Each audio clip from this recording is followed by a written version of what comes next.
விருதுநகர் மாவட்டம் காரியப்பட்டி அருகே கிணற்றுக்குள் மிதந்த சாக்கு மூட்டையில் ஆட்டு வியாபாரி சடலம் மீட்கப்பட்ட சம்பவத்தில் மகனே தந்தையை கொன்று வீசியிருப்பது போலீஸ் விசாரணையில் தெரியவந்துள்ளது.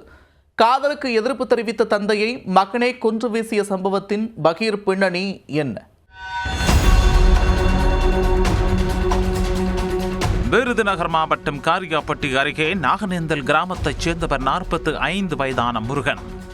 இவருக்கு போதும் பொண்ணு என்ற மனைவியும் 21 வயதான தவமணி என்ற மகனும் உள்ளனர். முருகன் ஆடு மேய்க்கும் தொழில் செய்து வந்தார். இவர் ஆடுகள் வாங்குவதற்காக அடிக்கடி வெளியூர் சென்றுவிட்டு வருவதை வழக்கமாக கொண்டிருந்தார்.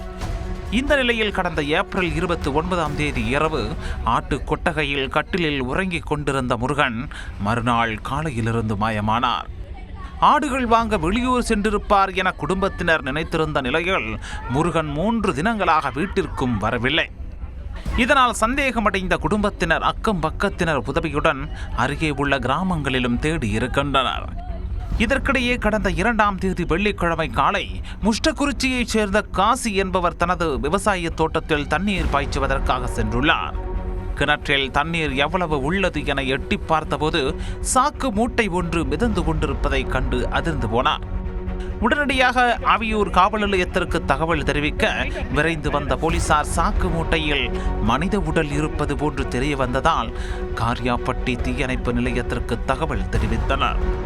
தகவலின் பேரில் விரைந்து வந்த காரியாப்பட்டி தீயணைப்பு துறையினர் கயிறு மூலம் அந்த சாக்கு மூட்டையை வெளியே எடுத்து வந்தனர். சாக்கு மூட்டையை அவிழ்த்து பார்த்தபோது அதில் காணாமல் போன முருகன் அடித்து கொலை செய்யப்பட்ட நிலையில் இருந்தது கண்டு அதிர்ந்து போனார்கள். மாவட்ட எஸ்பி கண்ணன் தலைமையிலான போலீசார் மோப்பனாய் உதவியுடன் சம்பவ இடத்தில் தடயங்களை சேகரித்தனர். ஆடு மேய்க்கும் தொழிலாளியை யார் கொலை செய்திருப்பார்கள்? முன்விரோதம் காரணமாக கொலை நடைபெற்றதா அல்லது குடும்ப பிரச்சனை காரணமாக கொலை நடைபெற்றுள்ளதா என பல்வேறு கோணங்களில் போலீசார் துருவி விசாரணை நடத்தினர். முருகன் உடலை கண்டு அவரது மனைவி, அவரது உறவினர்கள் என பலரும் அழுது புலம்பிய நிலையில் முருகனின் மகன் தவமணி மட்டும் எந்த உணர்ச்சியுமற்ற நிலையில் சாதாரணமாக இருந்தது போலீசாருக்கு சந்தேகத்தை ஏற்படுத்தியது. அவரை காவல் நிலையத்திற்கு அழைத்துச் சென்று கிடுக்குப்பிடி விசாரணையை நடத்தியதில் கொலைக்கான காரணம் என்ன என்பது தெரிய வந்தது.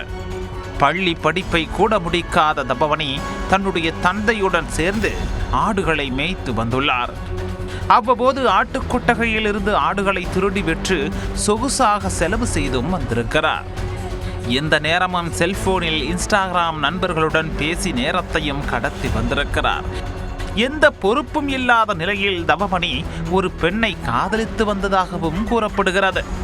இதையெல்லாம் அறிந்த தவமணியின் தந்தையான முருகன் மகன் தவமணியை கடுமையாக கண்டித்திருக்கிறார்.